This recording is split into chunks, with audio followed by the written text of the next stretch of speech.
বিসমিল্লাহির রহমানির রহিম। মাননীয় সংসদ সদস্যবৃন্দ, আসসালামু আলাইকুম। ফ্যাসিবাদের নির্মমতার শিকার অসংখ্য মানুষের কান্না আর হাজারো প্রাণের আত্মত্যাগের মধ্যে দিয়ে অবশেষে আজ থেকে পুনরায় যাত্রা শুরু হতে যাচ্ছে জনগণের ভোটে জনগণের কাছে জবাবদিহিমূলক সত্যিকার অর্থে জনপ্রতিনিধিশীল জাতীয় সংসদ। বাংলাদেশের জাতীয় সংসদের রাজনীতির এই ঐতিহাসিক মুহূর্তে আমি আল্লাহর দরবারে শুকরিয়া জানাই, যার অশেষ রহমতে আমরা একটি ন্যায়ভিত্তিক গণতান্ত্রিক মানবিক বাংলাদেশ প্রতিষ্ঠার লক্ষ্যে যাত্রা শুরু করতে পেরেছি। 1971 সালের স্বাধীনতা যুদ্ধের থেকে শুরু করে 2024 সালের দেশ এবং জনগণের স্বাধীনতা রক্ষার যুদ্ধ সহ এই পর্যন্ত দেশে গণতন্ত্র এবং মানুষের অধিকার প্রতিষ্ঠার সংগ্রামে যারা শহীদ হয়েছেন, ত্রয়োদশ জাতীয় সংসদ শুরুর এই যাত্রা লগ্নে আমি তাদেরকে কৃতজ্ঞতার সঙ্গে স্মরণ করছি। এই আন্দোলন সংগ্রামে যেসব মায়েরা তাদের সন্তান হারিয়েছেন, যেসব সন্তানেরা তাদের প্রিয়জন হারিয়েছেন, যেসব পরিবার তাদের সন্তান স্বজন হারিয়েছেন, যেসব আহত মানুষকে তাদের স্বাচ্ছন্দ্যের জীবন হারাতে হয়েছে, যেসব মানুষগুলো নির্যাতন, নিপীড়ন, রাজনৈতিক হয়রানি কিংবা মিথ্যে মামলা শিকার হয়ে সর্বস্ব হারিয়েছেন, আমি তাদের সকলের অবদানকেও কৃতজ্ঞতার সঙ্গে স্মরণ করছি।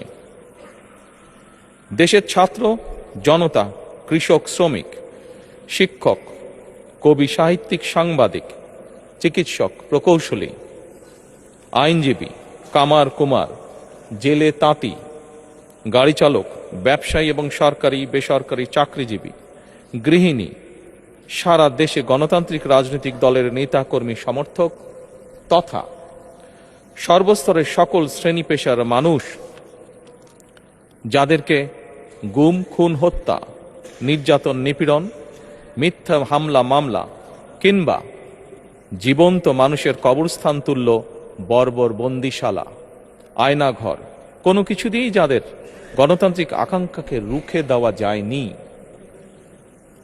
যাদের সাহসী ভূমিকায় দেশে পুনরায় গণতন্ত্র ফিরে এসেছে, আমি ত্রয়োদশ জাতীয় সংসদের এই যাত্রা লগ্নে দেশের স্বাধীনতা প্রিয় গণতান্ত্রিক বীর ছাত্র জনতাকে জানাই অভিনন্দন।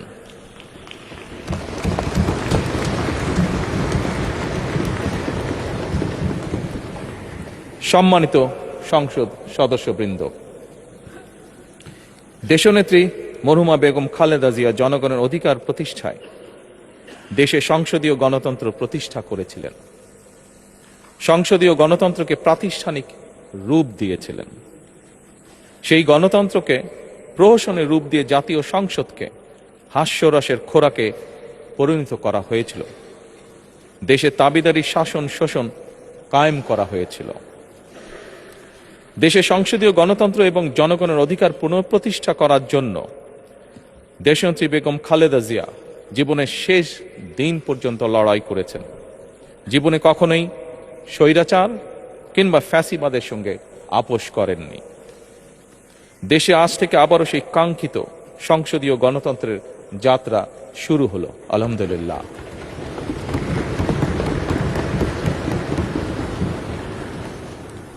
সংসদীয় রাজনীতি প্রতিষ্ঠাতা খালেদা জিয়া দেশ এবং জনগণের সাফল্যে এই শুভ মুহূর্তটি দেখে যেতে পারেননি।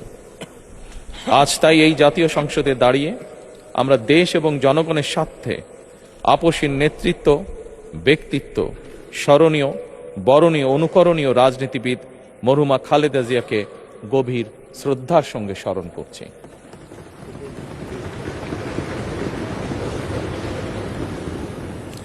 সম্মানিত সংসদ সদস্যবৃন্দ, দেশে বহুদলীয় গণতন্ত্রের প্রবক্তা এবং প্রবর্তক, স্বাধীনতার ঘোষক শহীদ প্রেসিডেন্ট জিয়াউর রহমানের একটি উক্তির কথা আপনাদের সামনে আমি স্মরণ করতে চাই। তিনি বলেছিলেন, জনগণই যদি রাজনৈতিক দল হয় তাহলে আমি সেই দলেরই আছি। অর্থাৎ ব্যক্তি কিংবা দলের স্বার্থ নয়, জনগণের স্বার্থই সবচাইতে বড়। এটাই বিএনপির রাজনীতি।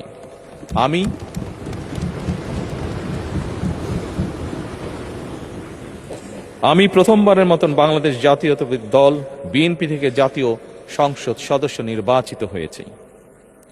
জাতীয় সংসদের সংসদীয় দলের নেতা নির্বাচিত হয়েছে। জাতীয় সংসদে দলের প্রতিনিধিত্ব করলেও প্রধানমন্ত্রী হিসাবে আমি এই জাতীয় সংসদে দেশের প্রতিনিধিত্ব করছি। দল, মত, ধর্ম, বর্ণ নির্বিশেষে দেশের জনগণের প্রতিনিধিত্ব করছি। আমার রাজনীতি দেশ এবং জনগণের স্বার্থ রক্ষা করার রাজনীতি। বিএনপির রাজনীতি জনগণের জীবন মান উন্নয়ন এবং স্বনির্ভর বাংলাদেশ গড়ার রাজনীতি।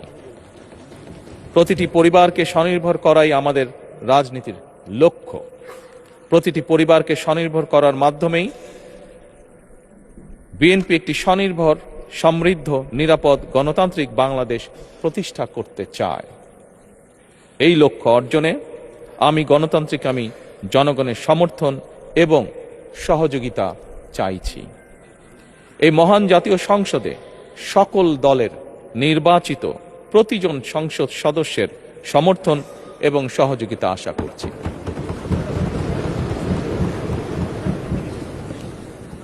সম্মানিত সংসদ সদস্যবৃন্দ, আমি বিশ্বাস করি আমাদের দল কিংবা মত কিংবা কর্মসূচি ভিন্ন হতে পারে, কিন্তু তাবেদার মুক্ত, ফ্যাসিবাদ মুক্ত একটি স্বাধীন, সার্বভৌম, নিরাপদ, স্বনির্ভর বাংলাদেশ প্রতিষ্ঠায় আমাদের মধ্যে কোনো বিরোধ থাকতে পারে না, বিরোধ নেই।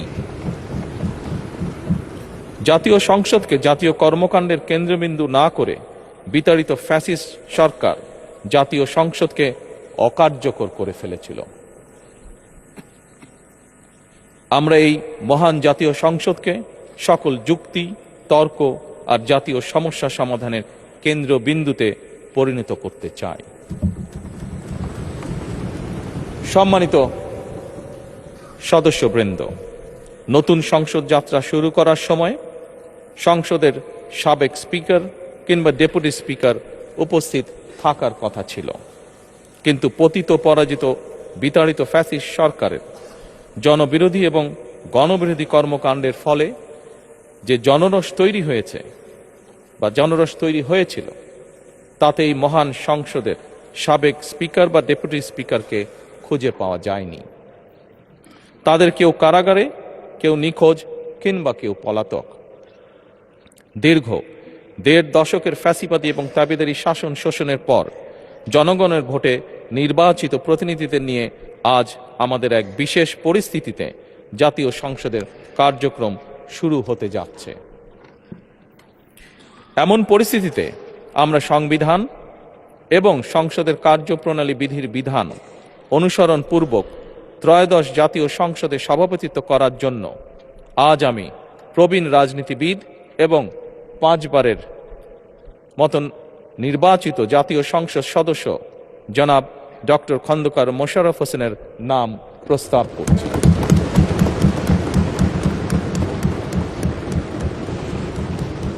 সম্মানিত সংসদ সদস্যবৃন্দ, আমাদের সংসদীয় রীতিনীতির ইতিহাসে এই ধরনের পরিপ্রেক্ষিত নজিরবিহীন নয়।